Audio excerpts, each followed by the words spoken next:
മനോഹരമായ രീതിയിൽ വളരെ ക്ലിയറോട് കൂടി നമുക്ക് അത് ശ്രവിക്കുവാനും കാണുവാനൊക്കെ സാധിക്കുകയും ചെയ്തു.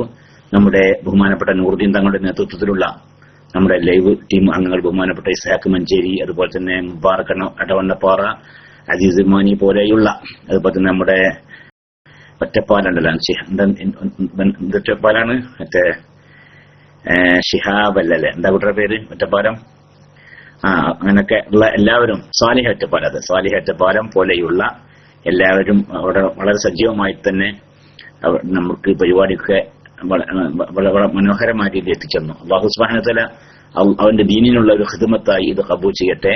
നമ്മുടെ സംഘടനയെ അല്ലാഹു പൂർവോപരി ശക്തിപ്പെടുത്തട്ടെ. അത് നമ്മുടെ സംഘടന മൂലം അല്ലാഹു റബ്ബുൽ ഇസ്സത്ത് ഇന്ത്യയിലെ സകല മുസ്ലിങ്ങൾക്കും ഉയർച്ചയും ഉന്നതിയും ഇസ്സത്തും എല്ലാം പ്രദാനം ചെയ്യട്ടെ. പിന്നെ വളരെ സന്തോഷകരമായ മറ്റൊരു ഒരു വിഷയം നിങ്ങളെ അറിയിക്കാനത് കുറച്ചു നേരത്തെ ബഹുമാനപ്പെട്ട ചെറുശ്ശേരി ഉസ്താദിന്റെ വിവരം ലഭിച്ചു. വെന്റിലേറ്ററിൽ നിന്ന് അദ്ദേഹത്തെ ഇറക്കിയിരിക്കുന്നു. ഇപ്പോൾ അൽഹംദുലില്ലാഹ് കുറെ അധികം സുഖമുണ്ട്. പിന്നെ വലിയ സുഖം എന്ന് പറഞ്ഞാൽ എന്നാലും പേടിക്കേണ്ടുന്ന ഒരു അവസ്ഥയിൽ നിന്ന് അല്പം ഒരു മാറ്റം ഉണ്ട് എന്നർത്ഥം. അൽഹംദുലില്ലാഹ് അല്ലാഹു റബ്ബുൽ ഇസ്സത്ത് അദ്ദേഹത്തിന് പൂർണ്ണ ശിഫ പ്രദാനം ചെയ്യട്ടെ. സിഹത്തും ആഫിയത്തും അല്ലാഹുവിന്റെ ത്വാഅത്തിൽ ആയിക്കൊണ്ട് ദീർഘായുസ്സും ഇനിയും കുറെ കാലം ഈ മുസ്ലിം ഉമ്മത്തിന് നമുക്ക് നേതൃത്വം നൽകാൻ തൗഫീഖ് കഴിവൊക്കെ പ്രദാനം ചെയ്യട്ടെ എന്ന് ദുആ ചെയ്യുകയാണ്. അൽഹംദുലില്ലാഹ് നമ്മുടെ ക്യാമ്പ് ഇന്നലെ തന്നെ അത് അവരൊക്കെ ഉദ്ദേശിച്ചതിന്റെ 3 ഇരട്ടിയൊക്കെ ആയിരുന്നു എന്ന് കേട്ടു. ഇന്ന് ചരിത്രത്തിൽ ചിലപ്പോൾ ആദ്യമായിരിക്കും ഇങ്ങോട്ട് കടക്കണ്ടെന്ന് പറയില്ലേ, അല്ലേ?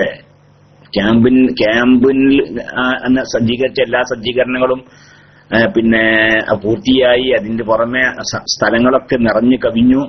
പിന്നീട് ഇനി ഇങ്ങോട്ട് കടക്കണ്ട എന്ന് പറയുന്ന ഒരു അവസ്ഥ പോലും ഉണ്ടായിട്ടുണ്ട്. 25,000 ആളുകൾക്ക് ഇരിക്കാനുള്ള സംവിധാനമാണ് അവിടെ ഏർപ്പെടുത്തിയിരുന്നത് എന്നാണ് നമ്മൾ അറിയാൻ സാധിച്ചത്. അതേസമയത്ത് അതൊക്കെ നിറഞ്ഞു കവിഞ്ഞ് പിന്നെ മറ്റൊരു ടെന്റിലേക്ക് കൂടി പിന്നെ പ്രത്യേകമായ സംവിധാനങ്ങളൊക്കെ ഏർപ്പെടുത്തി അവിടെയും കുറെ അധികം ആളുകളെ ഇരുത്തേണ്ടി വന്നു. ഇനി രജിസ്ട്രേഷൻ നിർത്തിവെച്ചിരിക്കുന്നു എന്ന് പറയേണ്ടുന്ന അവസ്ഥ പോലും ഉണ്ടായി.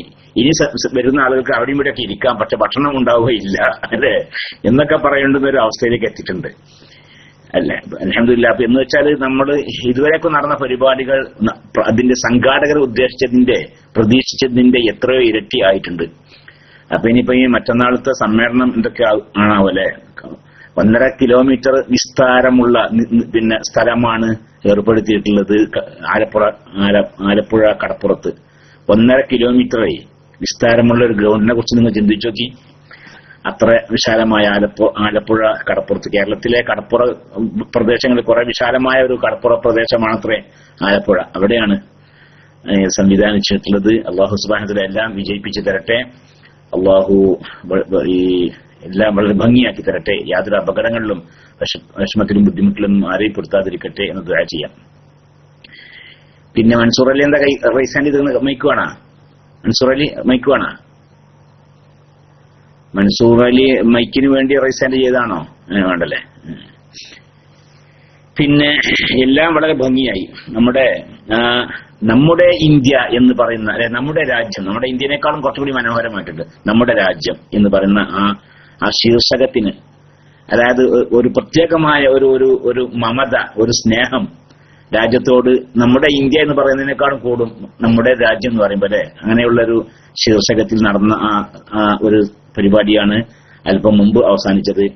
അതിൽ നമ്മുടെ പ്രിയപ്പെട്ട നമ്മുടെ അയാളെന്നില്ല, ആരാണ്, മറ്റേ പ്രേമചന്ദ്രൻ, അല്ലെ? എന്തൊരു മനോഹരമായ പ്രസംഗം. ആ പ്രസംഗം കേൾക്കുമ്പോ എത്ര ആധികാരികമായിട്ടാ പറഞ്ഞല്ലേ. 12 ലക്ഷത്തോളം വിദ്യാർത്ഥികൾ, 80,000 അധ്യാപകന്മാർ, 10,000-ഓളം വരുന്ന മദ്രസയിൽ, അല്ലെ, എന്നൊക്കെ പറയുമ്പോ വിദ്യാഭ്യാസ ബോർഡ് മെമ്പറാക്കണം മൂപ്പരെ തോന്നിപ്പോകും. അത്ര നമ്മളൊക്കെ പഠിച്ചതിനേക്കാൾ അപ്പുറം വിദ്യാഭ്യാസ ബോർഡിനെ കുറിച്ച് അവരൊക്കെ പഠിച്ചിട്ടുണ്ട് എന്നർത്ഥം. അപ്പൊ ഒക്കെ വളരെ നല്ല ഉഷാറ് പ്രസംഗമായിട്ടുണ്ട്. അതുപോലെ തന്നെ നമ്മുടെ സംഘടനയുടെ ബലം, ശക്തി അതൊക്കെ ശരിക്കും മനസ്സിലാക്കിക്കൊണ്ട് ഈ സംഘടനയുടെ താല്പര്യം അത് ഇന്നേവരേക്കും പ്രവർത്തിച്ചതിന്റെ പ്രവർത്തനത്തിൽ നിന്ന് കാര്യങ്ങളെല്ലാം ഉൾക്കൊണ്ടുകൊണ്ടുള്ള ഒരു പ്രസംഗം തന്നെയായിരുന്നു ആഭ്യന്തരമന്ത്രി രമേശ് ചെന്നിത്തലയുടെയും. അദ്ദേഹത്തിന്റെ രാജ്യത്ത് നടക്കുന്ന ഒരു പരിപാടിക്ക് അദ്ദേഹം നൽകുന്ന സ്വാഗത പറച്ചിലുണ്ടല്ലോ, അല്ലെ? ആലപ്പുഴയിലേക്ക് നിങ്ങളെ സ്വാഗതം ചെയ്യുന്നു എന്ന് രമേശ് ചെന്നിത്തല പറയുമ്പോൾ അതിന് പ്രത്യേകമായ ഒരു രസമുണ്ട്. പിന്നെ നേരത്തെ അതിന്റെ മുമ്പ് നമ്മുടെ ബഹുമാനപ്പെട്ട മുഹമ്മദ് രാമന്തളി സാഹിബ് അവർകൾ അദ്ദേഹത്തിന്റെ ആ സംസാരം എന്നെ ഒന്ന് വല്ലാതെ ഒന്ന് സന്തോഷിപ്പിച്ചു. അവിടെയുള്ള അമുസ്ലിങ്ങളായ ആളുകൾ അല്ലെ, അവരാണ് ഈ സമ്മേളനത്തിന് നമ്മുടെ വളണ്ടിയർമാരൊന്നും ആവശ്യമില്ലാത്ത അതുപോലെ അത്രമാത്രം വലിയ ആവേശത്തിൽ എല്ലാ സൗകര്യങ്ങളും ചെയ്തു കൊടുക്കുകയാണ് ആലപ്പുഴയിലുള്ള മുസ്ലിങ്ങളായ ആളുകൾ എന്ന്. ഓട്ടോറിക്ഷക്കാരാവട്ടെ, മറ്റു വാഹനങ്ങൾ ഓടിക്കുന്ന ആളുകളാവട്ടെ, സമ്മേളനത്തിലേക്ക് വരുന്ന ആളുകളെ പ്രത്യേകമായി സ്വീകരിച്ചുകൊണ്ട് ലക്ഷ്യസ്ഥാനത്തേക്ക് വളരെ ഭംഗിയായ രീതിയിൽ എത്തിച്ചു കൊടുക്കുന്ന സന്തോഷകരമായ അവസ്ഥ. അതുപോലെ സമ്മേളന നഗരിയിൽ നിന്ന് ഹോട്ടലുകളിലേക്കോ മറ്റൊക്കെ പോകണമെങ്കിൽ വളരെ ആത്മാർത്ഥമായി അവര് ആളുകളെ കൊണ്ടുപോവുകയും ലക്ഷ്യസ്ഥാനത്തേക്ക് എത്തിച്ചു കൊടുക്കുകയും ചെയ്യുന്ന ഒരവസ്ഥ. എന്ന് വെച്ചാൽ ആലപ്പുഴക്കാർക്ക് അവിടെ മുസ്ലിം എന്നോ ഹിന്ദു എന്നോ ക്രിസ്ത്യാനി എന്നൊന്നും വ്യത്യാസമില്ലാതെ അവർക്കൊക്കെ വല്ലാത്തൊരു ആവേശമായി മാറിയിരിക്കുകയാണ്. വല്ലാത്തൊരു സന്തോഷം, വല്ലാത്തൊരു ആവേശമായി മാറിയിരിക്കുകയാണ് സമസ്തയുടെ സമ്മേളനം. പിന്നെ അൽഹംദുലില്ലാ അപ്പോ സംഭവം വളരെ ഉഷാറായിട്ടുണ്ട്. അതുപോലെ തന്നെ ഈ നൗഷാദ് ബാഖയുടെ പ്രസംഗം എനിക്ക് കേൾക്കാൻ സാധിച്ചു. സാധാരണ അദ്ദേഹത്തിന്റെ പ്രസംഗത്തിന്റെ ആ സ്വഭാവം വളരെ നല്ല പ്രാസംഗികനാണ്. കേരളക്കരയിൽ നിന്ന് അദ്ദേഹം വളരെ പ്രശസ്തനായ പ്രാസംഗികനാണ്, നല്ല വാദനാണ് എന്ന കാര്യത്തിൽ സംശയമൊന്നുമില്ല. പക്ഷെ അതിനേക്കാളൊക്കെ അപ്പുറം അദ്ദേഹത്തിന്റെ 25 മിനിറ്റ് നീണ്ടു നിന്ന സംസാരം വളരെ മനോഹരമായിരുന്നു.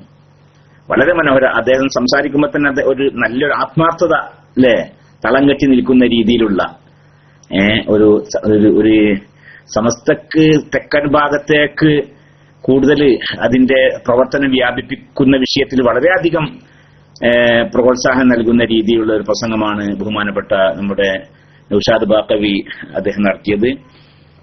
ഏതായാലും ശരി, വളരെ അതുപോലെ തന്നെ ലീഗിന്റെ നേതാക്കളൊക്കെ അല്ലെ എന്താണ് ഇങ്ങനെയൊക്കെ പറ്റുന്ന പറഞ്ഞാൽ ലീഗ് MLA-മാർ ബഹിഷ്കരിക്കുന്നു എന്നൊക്കെ പറയുകയും ചെയ്യുക. ഇതിനാണ് ഈ മുഖം കെടുകാരണത്. ലീഗ് നേതാക്കന്മാരൊക്കെ ബഹിഷ്കരിക്കുന്നു പറയാം. അപ്പൊ നോക്കുമ്പോ ലീഗിന്റെ സകല MLA-മാർ എത്ര ആൾക്കാരെ പോകുന്നില്ലേ. ഇന്നലെ മോയിൻകുട്ടി, അതുപോലെ തന്നെ ഇന്ന് അബ്ദുറഹ്മാൻ അഡ്ഡത്താനി, അതുപോലെ തന്നെ ഇനിയിപ്പോ ആരൊക്കെ വേണ്ടത് അഡ്വക്കേറ്റ് ഷംസുദ്ദീൻ, PK ബഷീറൊക്കെ സുന്നിയാദീസല്ല ഒന്ന് അല്ലേ. PK ബഷീറൊക്കെ അന്ന് പരസ്യമായിട്ട് പ്രഖ്യാപിക്കല്ലേ ഞങ്ങൾ സുന്നികളാണെന്ന്, ഞങ്ങൾ അല്ലേ മൗലൂദ് ഓതലുണ്ട്. ആ രീതിയിലൊക്കെ ഈ സമ്മേളനത്തിന്റെ പ്രത്യേകത എന്താണ്? ഈ സമ്മേളനത്തിന്റെ വളരെ പ്രത്യേകമായ ഒരു വിഷയം എന്ന് പറഞ്ഞാല് നമ്മുടെ ആശയത്തിലേക്ക് ഒരുപാട് ആളുകൾ വന്നിട്ടുണ്ട്.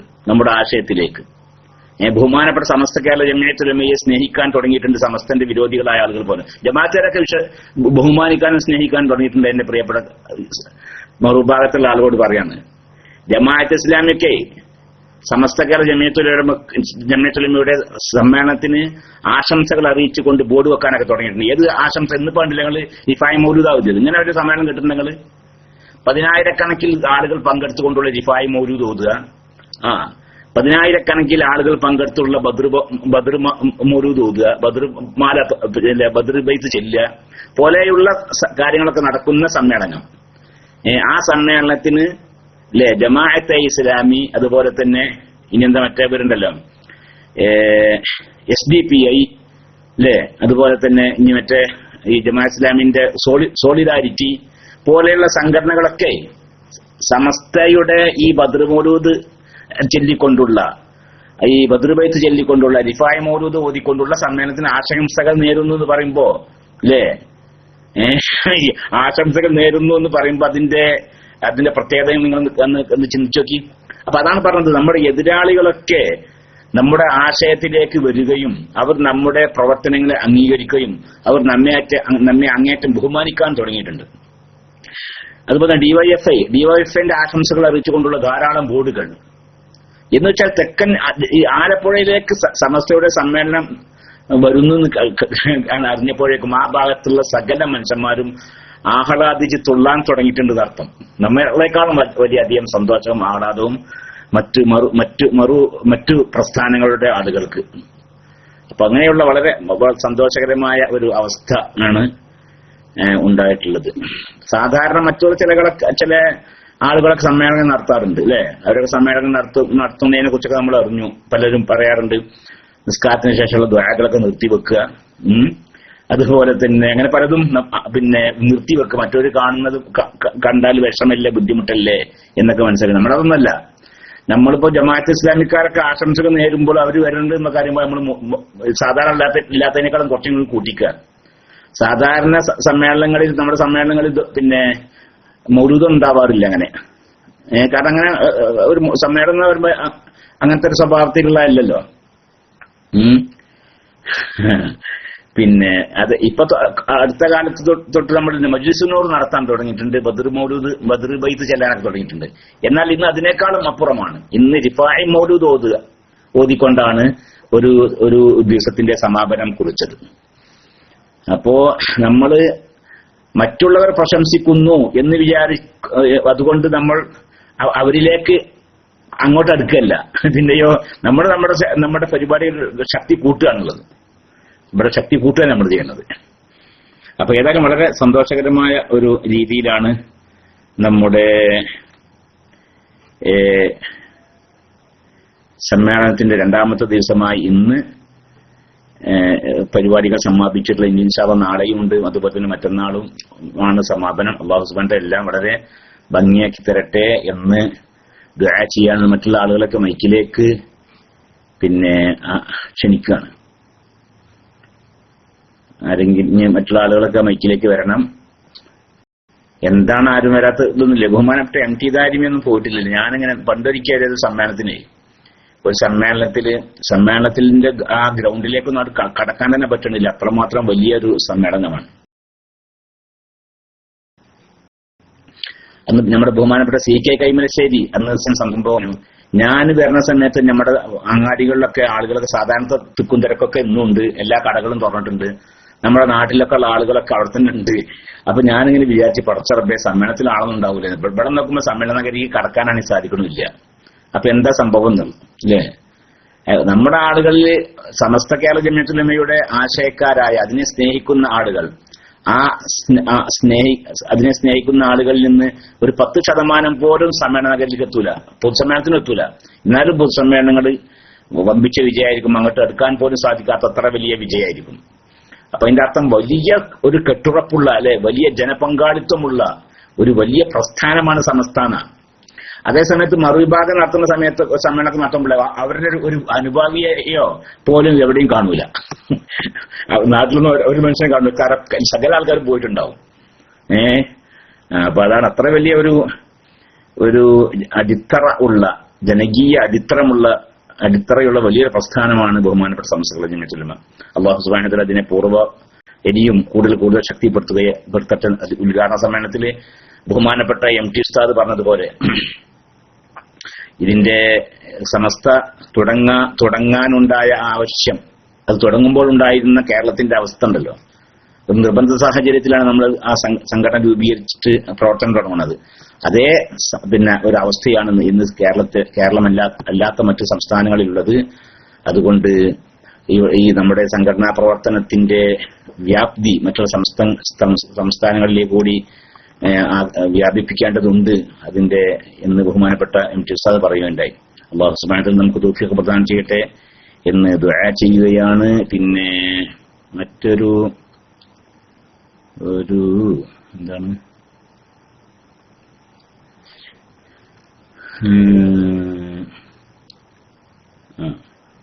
ശുക്രിന്റെ സുജൂദ് എങ്ങനെയെന്ന് പറഞ്ഞാൽ, ശുക്രിന്റെ സുജൂദ് പറഞ്ഞാൽ അത് ഒരു നിഅമത്ത് പെടുന്നതിനെ ഒരു നിഅമത്തുണ്ടായി.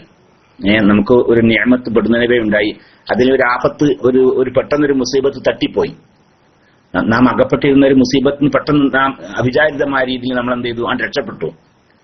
അതല്ലെങ്കിൽ നമ്മൾ പിന്നെ ഒരു നിഅമത്ത് പെട്ടെന്നുണ്ടായി നമുക്ക്. അപ്പോൾ അള്ളാഹുവിനെ സ്തുതിച്ചുകൊണ്ട് ഉള്ള ഒരു സുജൂദ്, അതിനാണ് ശുക്രിന്റെ സുജൂദ്. അതിന് പിന്നെ ഒതുവാണം, വലിയ ശുദ്ധിയത്വത്തും ചെറിയ ശുദ്ധിയത്വത്തും ശുദ്ധിയാവുക. അദ്ദേഹത്തിന് ചെയ്യുന്ന ആളുടെ ശരീരവും വസ്ത്രവും സുജൂദ് ചെയ്യുന്ന സ്ഥലവും ഒക്കെ നജസിനെ തൊട്ട് ശുദ്ധിയാവുക. ഖിബിലയിലേക്ക് മുന്നിടുക, ഔറത്ത് മറക്കുക പോലെയുള്ള ശബ്ദമൊക്കെ ഉണ്ട്. അതൊക്കെ പാലിച്ചുകൊണ്ട് അപ്പൊ ഒതു വേണം, പിന്നെ എന്ത് വേണം? ഔറത്ത് മറക്കണം, ഖിബിലയിലേക്ക് മുന്നേറണം. അങ്ങനെ എന്ത് ചെയ്യുക? തക്ബീറത്തുൽ ഇഹ്റാം കിട്ടും. ഞാൻ ശുക്രിന്റെ സുജൂദ് ചെയ്യുന്നു എന്ന നിയ്യത്തോടു കൂടി തക്ബീറത്തുൽ ഇഹ്റാം കിട്ടുക. എന്നിട്ട് ഒരു സുജൂദ് ചെയ്യുക. ആ സുജൂദിൽ ഏത് പിന്നെ തസ്ബീഹ് സുബ്ഹാന റബ്ബിയൽ അഅ്ല വ ബിഹംദി അത് ചൊല്ലിയാലും വേണ്ടില്ല. ഇനി അതല്ല മറ്റെന്തെങ്കിലും ദുആകൾ നടത്തിയാലും വേണ്ടില്ല. പിന്നെ അങ്ങനെ അതിനുശേഷം ഇനി ഒന്നും ചെല്ലാതെ ഇരുന്നാലും വേണ്ടില്ല, എങ്ങനെയാണ് സഹിയാകും. പിന്നെ അതിനുശേഷം ഒരു സലാം വീട്ടുകയും ചെയ്യുക. ഇതാണ് ശുക്രിന്റെ സുജൂദിന്റെ രൂപം. അസ്സലാമു അലൈക്കും. വലൈക്കും അസ്സലാം വറഹ്മത്തുള്ളാഹി. ഉസ്താദെ, എന്റെ കൂടെ ജോലി ചെയ്യുന്ന ഒരു ഉസ്താദിന് പെട്ടെന്ന് നാവിന് ഒരു പ്രശ്നം വന്നു. വാദസംബന്ധമായ രോഗം. അല്ലാഹു റബ്ബുൽ ഇസ്സത്ത് അദ്ദേഹത്തിന് പൂർണ്ണ ശിഫ നൽകട്ടെ. നമ്മുടെ മഹാന്മാരായ സ്വാലിഹീങ്ങളായ മനുഷ്യന്മാരുടെ ഹഖ് ജാഹ് ബർക്കത്തുണ്ട്. അല്ലാഹുവിന് തൃപ്തിപ്പെട്ട എന്റെ അടിയാറുകളുടെ ഹഖ് ജാഹ് ബർക്കത്ത് കൊണ്ട് ആ സഹോദരന് പൂർണ്ണ ശിഫ എത്രയും വേഗം പ്രദാനം ചെയ്യട്ടെ. ആമീൻ. സല്ലല്ലാഹു അലൈഹി വസല്ലം. മുഹമ്മദ്. അസ്സലാമു അലൈക്കും. വലൈക്കും അസ്സലാം. ഭാര്യയുടെ പ്രസവം അടുത്തിരിക്കുന്നു, ദുആ ചെയ്യണം. അല്ലാഹു സുബ്ഹാനഹു വ തആല പ്രസവമൊക്കെ സുഖാക്കി കൊടുക്കട്ടെ. അവരുടെ പ്രസവത്തിൽ അല്ലാഹു സുബ്ഹാനഹു വ തആല സ്വാലിഹായ സന്താനത്തെ പ്രദാനം ചെയ്യട്ടെ. ദീനിനും കുടുംബത്തിനും ഉപകരിക്കുന്ന, മാതാപിതാക്കൾക്ക് ദുനിയാവിലും ആഖിറത്തിനും ഉപകരിക്കുന്ന സന്താനത്തെ പ്രദാനം ചെയ്യട്ടെ. അല്ലാഹു കഷ്ടപ്പാടിലും ബുദ്ധിമുട്ടിലും പുറത്താതിരിക്കട്ടെ. ആമീൻ. വസല്ലല്ലാഹു അലാ സയ്യിദിനാ മുഹമ്മദ്. പിന്നെ ജുമഅക്ക് മുമ്പ്, ളുഹർ ബാങ്കിന് മുമ്പ് ഇമാം ഖുതുബ പ്രഭാഷണം ചെയ്യുന്നു മിമ്പറിൽ നിന്ന് കൊണ്ട്. അത് ജുമാ നിസ്കാരം സഹിഹാവുന്നതിന് തടസ്സമാകുമോ? അതൊന്നുമില്ല. ളുഹർ വാങ്ങിക്കുന്നതിന് മുമ്പാണ്, ജുമാന്റെ സമയമൊക്കെ കടക്കുന്നതിന് മുമ്പാണെന്നാണ്. പിന്നെ മിമ്പറിൽ കയറ്റിക്കൊണ്ട് ആണ് വേറെ പ്രഭാഷണം. അതുകൊണ്ട് വരാനൊന്നുമില്ല. മിമ്പർ വേറൊരു വിഷയത്തിന് കയറാൻ പാടില്ല, അങ്ങനൊന്നുമില്ല. ഖുതുബൊക്കെ നിർവഹിക്കുന്നത് അറബി തന്നെയാണ്.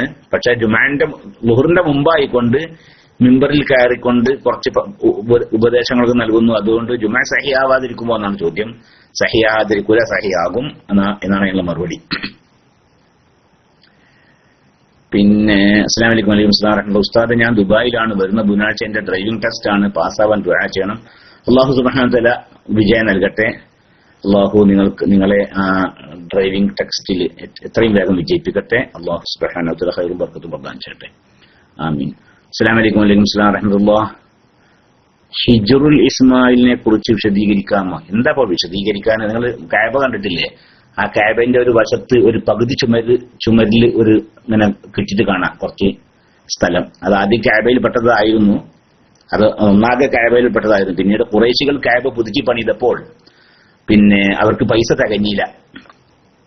അവരുടെ ഹലാലായ പൈസ പിന്നെ മുതൽ മാത്രം ആവണമെന്ന് വളരെ കണിശത പാലിച്ചുകൊണ്ടാണ് കഅബ പുതുക്കി പണിതത്. ഹലാൽ അവരുടെ ജാഹിലിയ കാലത്ത് അല്ല, ഇതാണ് ഒരു ഖുറൈശികൾ മറ്റേ പിന്നെ അവര് എന്താ പറയാ, അവര് മുസ്ലിങ്ങളൊന്നുമല്ല, നിങ്ങളെ പറയുമല്ലേ. പിന്നെ അല്ലാഹു തആല ഈ റസൂലുള്ളാഹി സ്വല്ലല്ലാഹു അലൈഹി വസല്ലമയുടെ ദഅവത്ത് എത്തുന്നതിന് മുമ്പ് ആണ് ആ സംഭവം നടക്കുന്നത്. റസൂലുള്ളാഹിക്ക് നബുവത്ത് ലഭിക്കുന്നതിന് മുമ്പായിട്ട്. അപ്പൊ അവര്